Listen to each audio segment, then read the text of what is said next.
আচ্ছা, আমি একটা জিনিস বুঝতে পারি না, আজকালকার দিনে সোশ্যাল মিডিয়াতে সবাই চায় ভাইরাল হতে বা সেলিব্রিটি হতে বা ফেমাস হতে। সত্যি কথা যদি বলুন, সে যেভাবে হোক, আপনি দেখুন, সে মেয়েদের ডান্স করা থেকে ইনস্টাগ্রামে শুরু করে, কিংবা ভুলভাল সব সোশ্যাল মিডিয়াতে ভিডিও থেকে শুরু করে, কিংবা মা ছেলের মানে কি বলবো বাজে টাইপের ইন্ডিকেশনের ভিডিও থেকে শুরু করে, মানুষ ফেমাস হওয়ার জন্য কী না করছে।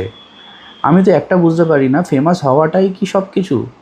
আমি একটা সহজ উপায় আপনাদেরকে বলে দিচ্ছি। যারা ফেমাস হতে চান, আপনি একটা কাজ করুন, কোনো বড় সেলিব্রিটি বা কোনো বড় নেতা, মুখ্যমন্ত্রী এরকম যারা আছে, তাদের কাছে গিয়ে একটা জুতো মেরে আসুন মিডিয়ার সামনে। দেখবেন পরের দিন তা পেপারে আপনার নাম উঠে গেছে। আপনার ফেম পাওয়াই তো দরকার।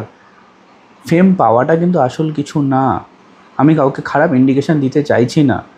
জীবনে ফেম কিভাবে পাচ্ছেন, ভালো কাজের মাধ্যমে পাচ্ছেন না খারাপ কাজের মাধ্যমে পাচ্ছেন, এটা কিন্তু সবথেকে বেশি ইম্পর্টেন্ট। ফেম পাওয়ার তো অনেক রকম ইজি রাস্তা আছে। আপনি কোনো সেলিব্রিটিকে কোনো একটা জায়গায় কোনো ফাংশানে গান করছে, তাকে গিয়ে কোনো একটা আপনি জুতো ছুঁড়ে মেরে দিন, দেখবেন কালকে তার পরের দিনে সকালবেলার পেপারে আপনার নাম উঠে এসছে।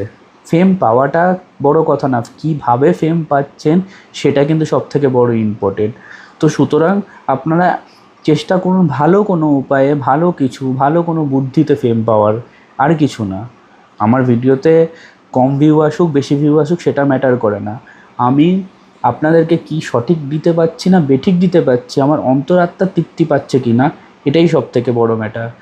কারণ আসছে দিনে ভিউজের খেলা না, আসছে দিনে ভালো জিনিসের, ভালো কন্টেন্টেরই খেলা হতে চলেছে। একমত হলেন? অবশ্যই লাইক করবেন।